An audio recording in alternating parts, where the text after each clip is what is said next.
Apply பண்ணாமலே job உங்களை தேடி வரணுமா? அதுக்கான ஆப் தான் டிக்விக். TickBig, a one go-to platform for all professionals, freelancers, students, brands and institutions. Rewrite your limits. Sign up now.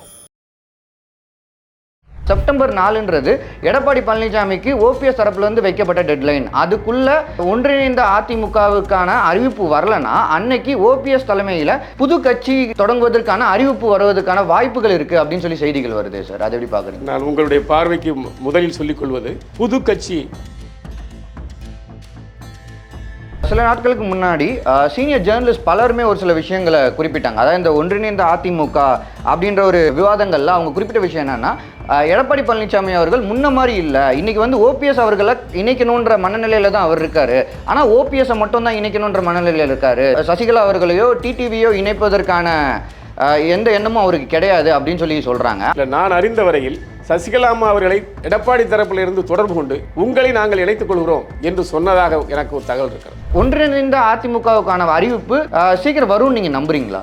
முதலிலேயே அப்படி ஒரு எண்ணம் இல்லாமல் இருந்திருந்தால் இப்போ 3 ஆண்டு காலமாக நாங்கள் வேற ஏதாவது ஒரு மாற்று பாதையை தேடி இருக்கலாம். அப்படி ஒரு எண்ணம் எங்களுக்கு இல்லை. லாஸ்ட் மினிட் வரைக்கும் கொண்டு போயிட்டு அந்த இடத்துல வந்து ஓபிஎஸ் நாங்கள் இணைக்கிறோம் அப்படின்னு சொல்றது வந்து எந்தவித ஒரு மாற்றத்தையும் ஏற்படுத்தாது அப்படின்னு சொல்றாங்க. இல்லை, ஒரு தவறான பார்வை. அதிமுக என்பது முற்றிலும் மாறுபட்ட ஒரு இயக்கம். அதன் விதிகளும் முற்றிலும் மாறுபட்டது, அதன் தொண்டர்களும் முற்றிலும் மாறுபட்டவர்கள். எந்த நிலையிலும் அவர்கள் இதுவரை நாங்கள் தனிப்பாதையில் பயணித்துக் கொண்டிருந்தால் கூட எந்த அடிமட்ட தொண்டர்களுக்கும் இடையும் எந்த பிரச்சனையும் கிடையாது. அவர்களும் இணைய வேண்டும் என்றுதான் ஆசைப்பட்டுக் கொண்டிருக்கிறார்கள். அப்போ எடப்பாடி பழனிசாமி தலைமையில் பயணிக்கக்கூடிய நிர்வாகிகளுமே ஓபிஎஸ் அவர்கள் எப்போ வந்து இணைவாருன்னு தான் காத்துட்டு இருக்காங்க. கண்டிப்பாக கண்டிப்பாக அனைவருமே அப்படித்தான் இருக்கிறார்கள். என்னை கேட்டால் எடப்பாடி அவர்களுக்கு கூட அந்த எண்ணம் இருக்கிறது என்றுதான் நான் கருதுகிறேன். இந்த ஒரு பாயிண்ட்ல வந்து நீங்க இந்த விஷயத்தை நம்புறீங்க, எடப்பாடி பழனிசாமி அவர்களுக்கு ஓபிஎஸோட இணையணுன்ற எண்ணம் இருக்கு அப்படின்றத எதை வச்சு சொல்றீங்க?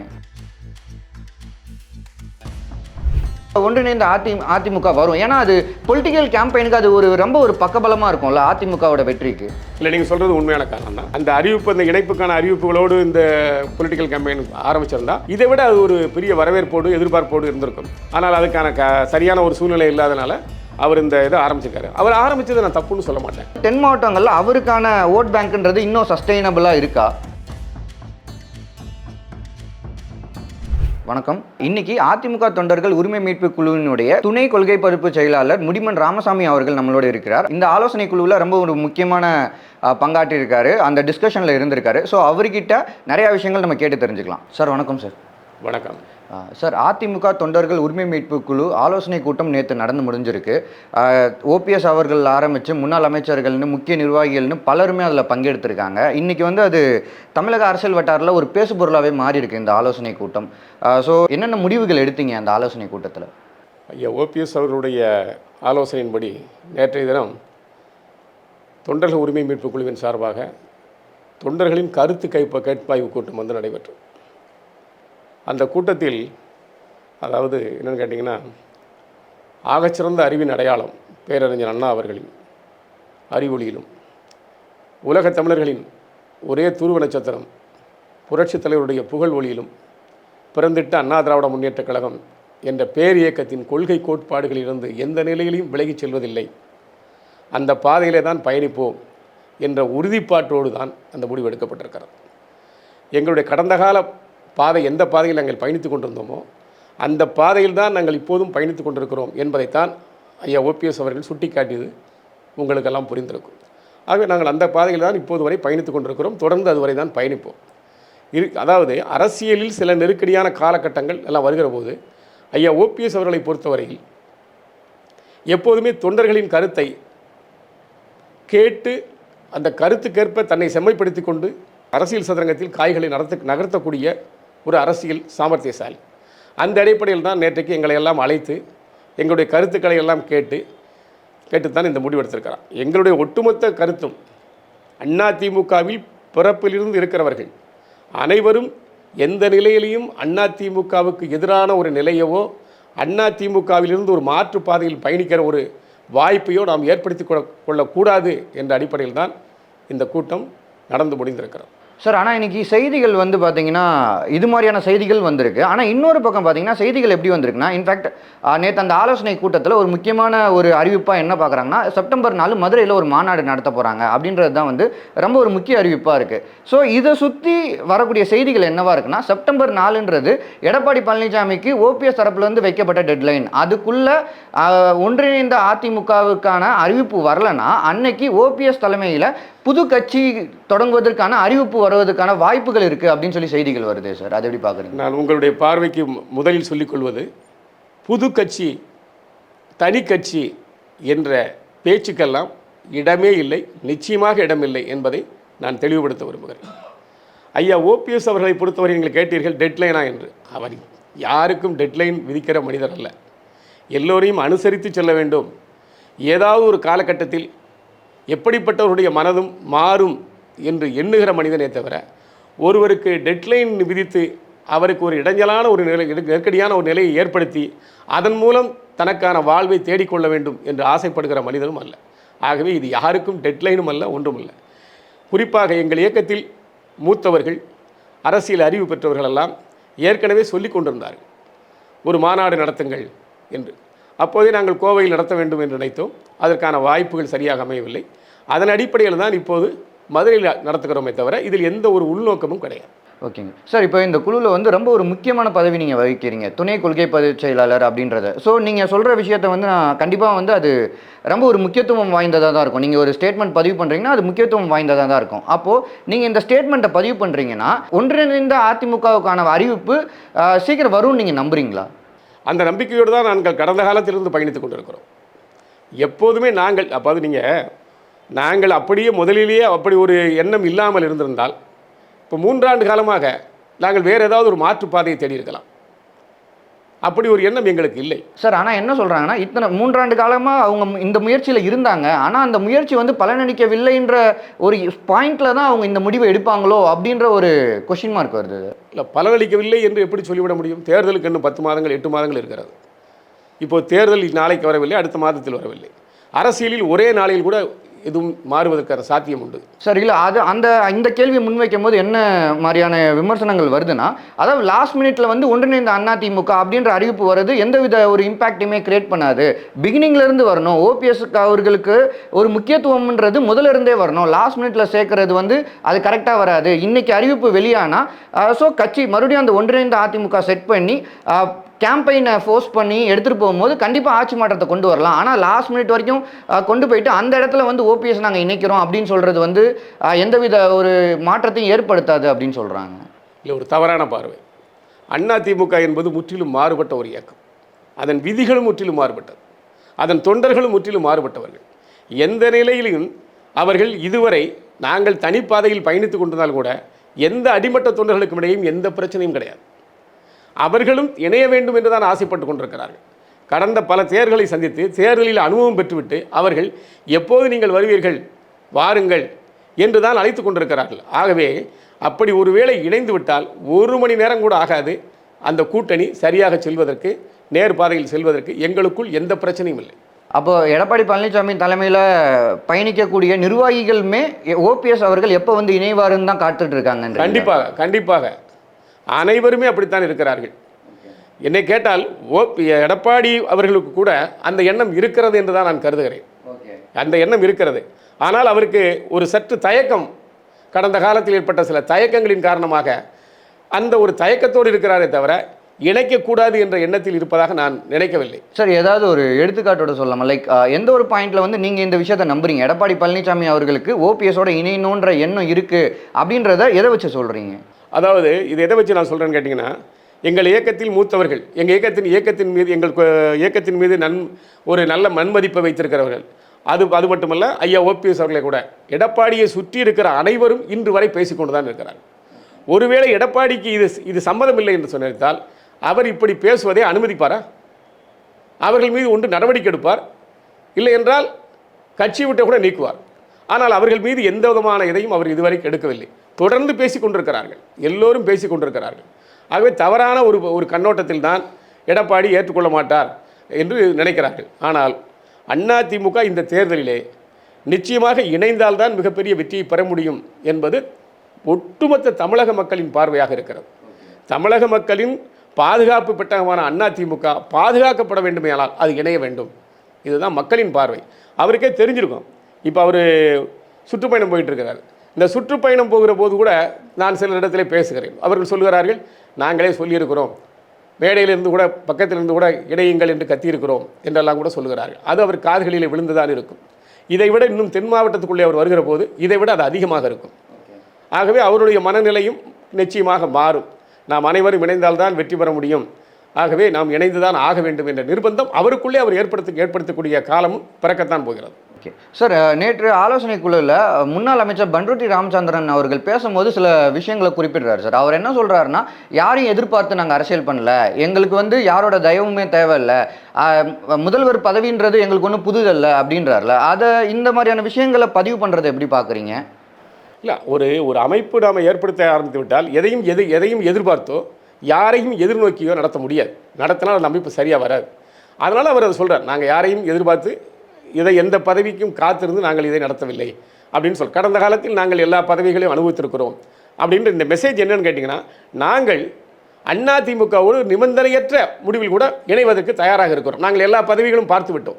கட்சி வாழ வேண்டும், இந்த இயக்கம் வாழ வேண்டும், புரட்சித் தலைவனுடைய இந்த இயக்கம் 1000 ஆண்டு கடந்து வாழ வேண்டுமானால் நாம் அனைவரும் அதை ஒன்றிணைந்து காப்பாற்றி அடுத்த தலைமுறை கையிலே கொடுத்து விட்டு போக வேண்டும். ஆகவே நாங்கள் எதற்கும் தயாராக இருக்கிறோம் என்பதின் வெளிப்பாடு தான் அந்த பேச்சு. ஓகேங்க சார். சார், சில நாட்களுக்கு முன்னாடி சீனியர் ஜேர்னலிஸ்ட் பலருமே ஒரு சில விஷயங்களை குறிப்பிட்டாங்க. அதாவது இந்த ஒன்றிணைந்த அதிமுக அப்படின்ற ஒரு விவாதங்களில் அவங்க குறிப்பிட்ட விஷயம் என்னன்னா, எடப்பாடி பழனிசாமி அவர்கள் முன்ன மாதிரி இல்லை, இன்னைக்கு வந்து ஓபிஎஸ் அவர்களை இணைக்கணுன்ற மனநிலையில தான் அவர் இருக்காரு.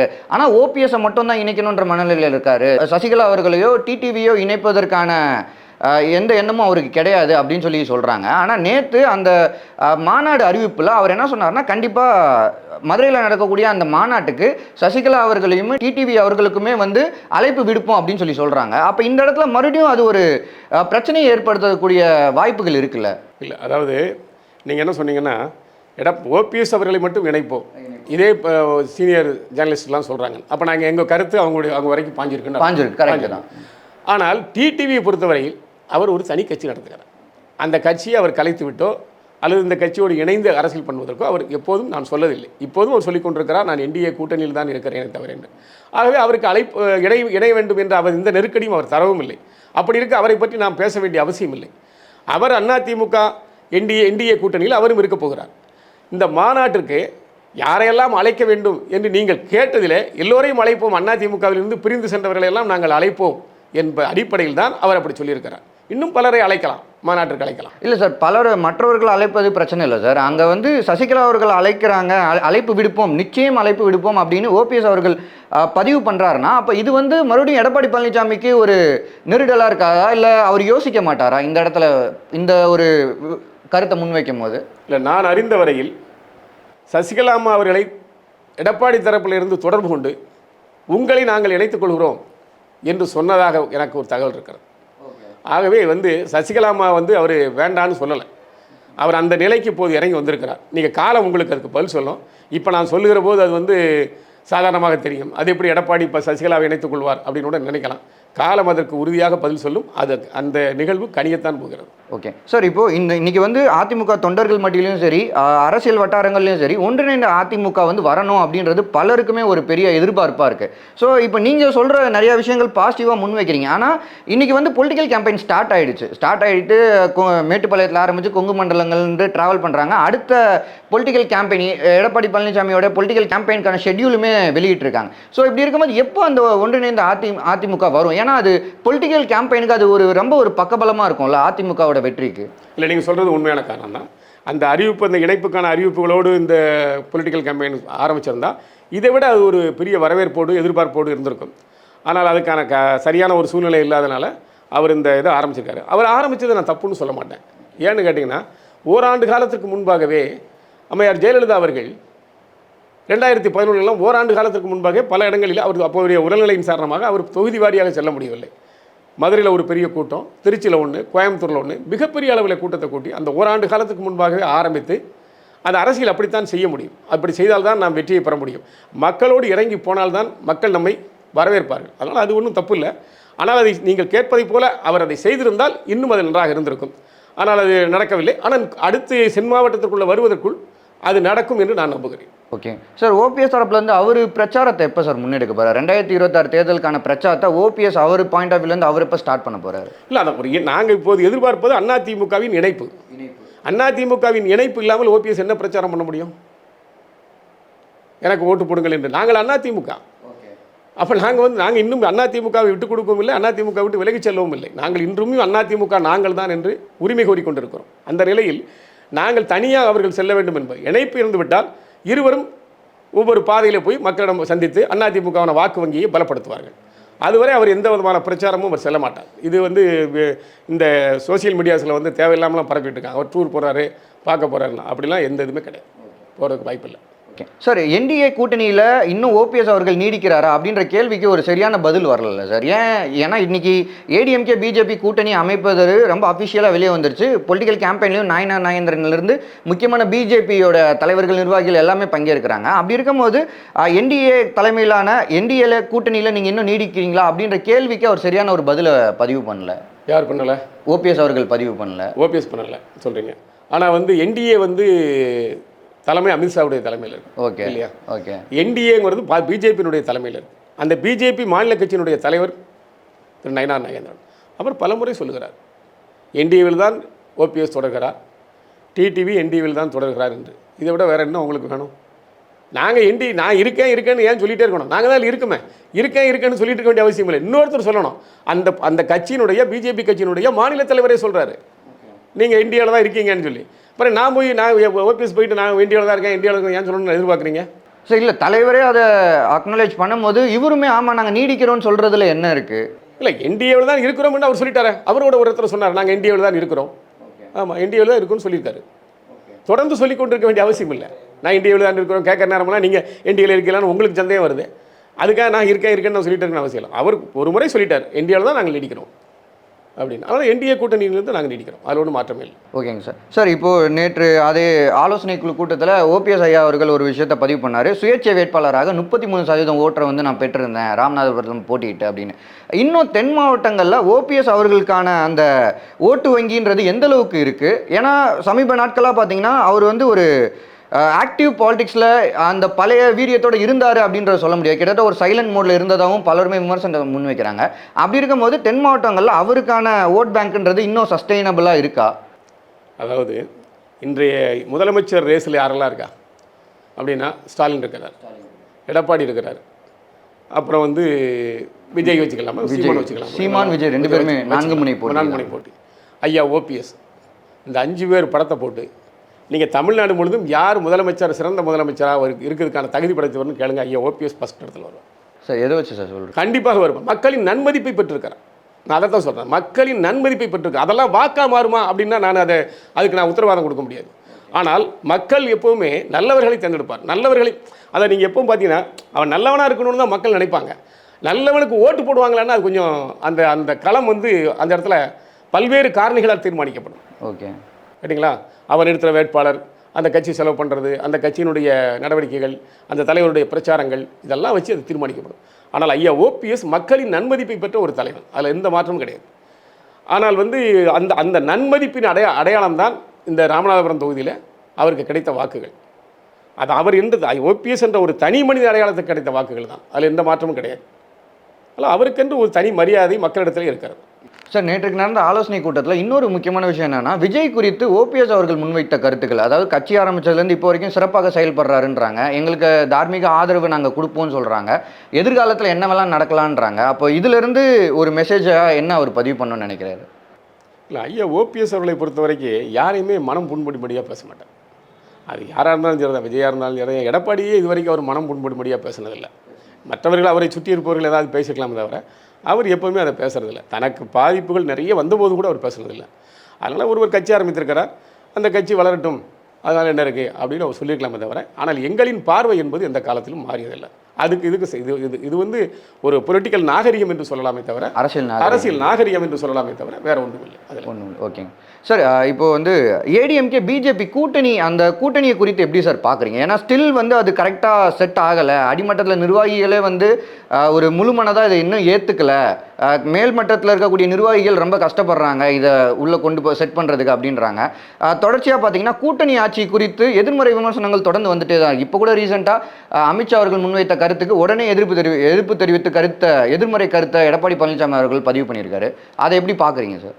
அதாவது வந்து பிஜேபி அதிமுக கூட்டணி என்பது இப்போ பொதுவாக பிஜேபி அதிமுக கூட்டணி மட்டும் இல்லை, எந்த கட்சி ஒரு கூட்டணி அமைத்தாலும் சரி, தேர்தலுக்கு முன்பாக ஓரிரு மாதங்களுக்கு முன்பாக அந்த கூட்டணி அமைந்தால்தான் அது ஒரு வேகமாக விறுவிறுப்பாக தெரியும். ஓராண்டு காலத்துக்கு முன்னாவே ஒரு கூட்டணி அமைந்து விட்டால் அந்த கூட்டணிக்கு ஒரு பெரிய இந்த தேர்தலாக அவர் வரப்போகிறது, நாளைக்கா தேர்தல் இருக்கிறது, மக்கள் அதற்கு ஒரு பெரிய முக்கியத்துவம் தரமாட்டார்கள். அதனால் இந்த கூட்டணிக்கு முக்கியத்துவம் இல்லை என்று கருதக்கூடாது. அது தேர்தல் வருகிற போது அப்போ உங்களுக்கு அதனுடைய பிரதிபலிப்பு உங்களுக்கு தெரியும். அது மட்டுமல்ல, அந்த என்டிஏ கூட்டணியை பொறுத்தவரையில் எடப்பாடி பழனிசாமி என்டிஏ கூட்டணிக்குள் வந்துவிட்டார். என்டிஏ கூட்டணிக்கு தமிழ்நாட்டில் என்டிஏ கூட்டணிக்கு எடப்பாடி பழனிசாமி தலைமை, ஆனால் அகில இந்தியாவிற்கு அமித்ஷா அவர்கள் தலைமை. அந்த அடிப்படையில் அமித்ஷா தன்னுடைய கருத்தை சில நேரங்களில் வெளிப்படுத்துகிறார். ஆனால் அதிமுக தான் ஆட்சி அமைக்கும் என்று எடப்பாடி பழனிசாமி சொல்கிறார். இதெல்லாம் வந்து நீங்கள் 1980 சட்டமன்றத்தில் நடக்கிற போது பார்த்தீங்கன்னா திராவிட முன்னேற்ற கழகம் காங்கிரஸ் கட்சி அப்போதுதான் கூட்டணி தேர்கிறது. அதுவரை ஒருவர் பயங்கரமாக திட்டிக் கொண்டிருந்தார்கள். கருணாநிதி வந்து சேலை கட்டிட்டுலாம் அரக்கி இந்திரா, ரத்த காட்டேரி இந்திரா, ரத்தம் குடிக்கும் பேய் இந்திரா, சுடுகாட்டு காளி இந்திரா அப்படிலாம் சொன்னார். ஆனால் அப்படி சொல்லிட்டு நேருவின் மகளே வருகன்னு சொல்லிட்டாரு. உடனே அந்த கூட்டணி ஒன்றா சேர்ந்துட்டு அந்த கூட்டணி ஒன்றா சேர்ந்தப்போ யார் முதலமைச்சருங்கிற பிரச்சனை நீங்கள் மேடையில் நடந்ததுங்க.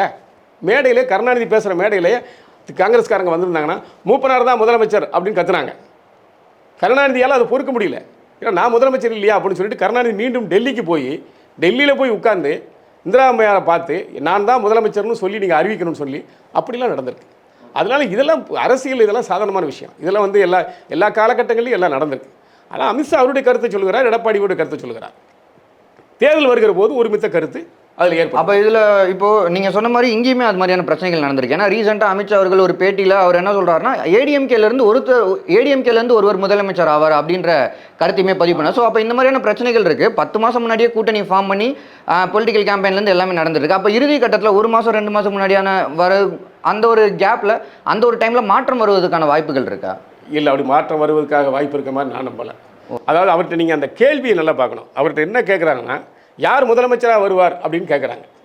அப்போ அவர் வந்து என்ன சொல்கிறாருன்னா பிஜேபி முதலமைச்சராக வருமா அப்படிங்கிற மாதிரி தான் அந்த கேள்வி மனசில் வச்சுக்கிட்டு கேட்குறாங்க. பிஜேபி முதலமைச்சராக வருமா, பிஜேபியிலேருந்து ஒருவர் வருவாரா அப்படிங்கிற அந்த கேள்வியின் உள்ளர்த்தம் தான். அதுக்கு அவர் சொல்கிறார் இல்லை அதிமுகலேருந்து ஒருத்தர் வருவார்னு சொல்கிறார். இல்லை, அதிமுக தலைமையில் தான் நாங்கள் கூட்டணியை ஃபார்ம் பண்ணியிருக்கோம், எடப்பாடி பழனிசாமி அவர்கள் முதல்வர் வேட்பாளர்னு அவர் பதிவு பண்ணலாமே சார். ஸ்டில் அது வந்து ஒரு இதுவாக இருக்கும்ல. அதாவது நீங்கள் கேள்வியினுடைய உள்ளர்த்தத்தை பாருங்கள். கேள்வி என்ன கேட்குறாங்கன்னா அவர் மனசில் நினச்சிட்டு கேட்குறான் பிஜேபி முதலமைச்சராக வருமானா இல்லை அதிமுகலேருந்து தான் ஒருத்தர் முதலமைச்சராக வருவார். இதில் என்ன இருக்குது? இது யதார்த்தமான பதில். ஒன்று எனக்கு ஒன்றும் அதில் ஒரு இதை வச்சு பேசுகிற மாதிரி நான் நினைக்கலாம். இல்லை சார், இங்கே வந்து ஏடிஎம்கே மையமாக வச்சு தான் பிஜேபி செயல்படணும். அதுதான் வந்து வெற்றிக்கு வழிவகுக்கும். அப்படி இருக்கும்போது தொடர்ச்சியாக வந்து கூட்டணி ஆட்சி அமைப்போம் அப்படின்றது, ஏடிஎம்கேலேருந்து ஒருத்தர் முதலமைச்சராக வருவார் அப்படின்றது, இதெல்லாமே வந்து வெற்றிக்கான ஒரு சில விஷயங்களை பாதிக்காதுல்ல. ஸ்டில் டைம் இருக்குது, நான் இல்லைன்னு சொல்ல. பட் ஆனால் இது மாதிரியான கருத்துக்களை பதிவு பண்ணும்போது அவங்க கொஞ்சம் சேஃப் சைட்லேருந்து ப்ளே பண்ணலாம்ல. அதாவது வந்து திருமாவளவன் சொல்கிறார் திமுக கூட்டணியில் தமிழ்நாட்டில் திராவிட கட்சிகள் இல்லாத ஆட்சியை கொண்டு வர வேண்டும் என்பதுதான் எங்கள் எண்ணம். ஆனால் அதற்கான கால சூழ்நிலை இன்னும் கனியவில்லை. அதனால் நாங்கள் இப்போதைக்கு திமுக கூட்டணியில் இருக்கிறோம். இது எப்படி சரியாக வரும்? இந்த கூட்டணி எப்படி சரியான முறையில் ஒர்க் அவுட் ஆகி போவோம்? நம்புகிறாங்கல்ல. அதனால கூட்டணிக்குள்ள இருக்கிற உள்ள இருக்கிற போது அவங்க உரிமையை கேட்கறது எல்லாருடைய இது இல்லை சார். ஆனால் அவங்க பல இடங்கள்ல வந்து வரவேற்கிறாங்க. முதல்வர் மு.க. ஸ்டாலின் அவர்களுடைய நடவடிக்கைகளும் பல இடங்கள்ல வரவேற்கிறோன்றாங்க. இப்போ அஜித்குமாரோட கஸ்டோடியல் டெத்தில் கூட அவர் பல விமர்சனங்கள் முன் வச்சாலும் இறுதியாக வந்து கம்யூனிஸ்ட் தரப்புலையும் சரி, விடுதலை சிறுத்தைகள் தரப்புலையும் சரி, முதலமைச்சரோட நடவடிக்கையை வரவேற்கிறோன்னு சொல்லி ஒரு சில நிறைய இடங்கள்ல பதிவு பண்றாங்க. நீங்க இப்போ சொன்ன கருத்துக்களை அவங்க ஒரு சில ரொம்ப குறைவான இடங்கள்ல தான் அவங்க பதிவு பண்றாங்க. இல்லை, இந்த அஜித்குமாருடைய மரணத்தில் யாருமே வந்து பெரிய அளவில் கிரிட்டிசைஸ் பண்ணி பேசலையே. அவங்க மட்டும் இல்லை, ஐயா ஓபிஎஸ் பெரிய அளவில் கிரிட்டிசைஸ் பண்ணியிருக்காரா? இல்லை, விஜய் பண்ணியிருக்காரு. விஜய் விடுங்க, இவர் பண்ணியிருக்காங்களா? அரசியல் கட்சிகள் பண்ணியிருக்காங்க. அவங்க வந்து எப்படின்னா ஒரு புதிய கட்சி ஆரம்பிக்கிறோம், அவங்களுக்கு ஒரு ஹோல் வேணும்.